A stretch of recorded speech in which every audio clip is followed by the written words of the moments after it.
In this video, I will walk you through a detailed comparison between legitimate Roblox gameplay and the dangerous traps set by sites like 99NT.site. When comparing official methods of getting currency versus these third-party generators, the trade-offs are massive. While the official Roblox store offers security and guaranteed delivery, 99NT.site presents a deceptive theatrical fake processing experience. It uses fake loading bars and messages like injecting Robux to mimic a real transaction, but the contrast is clear. One is a secure purchase, and the other is a hollow simulation designed to steal your time.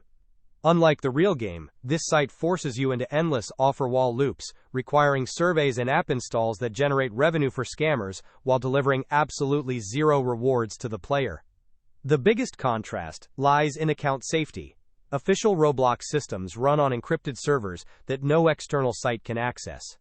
This means any site claiming to verify your account or asking for a password outside of Roblox.com is a direct threat to your digital security.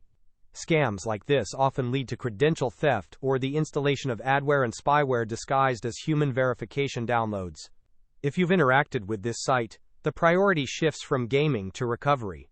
You must change your password immediately, enable two-step verification, and scan your device for any malicious payloads that may have been bundled with those verification apps. Stick to the official platform to keep your inventory safe. If this helped you avoid a major headache, please hit the like button and subscribe for more security alerts. Drop a comment below if you've seen similar sites popping up in your feed.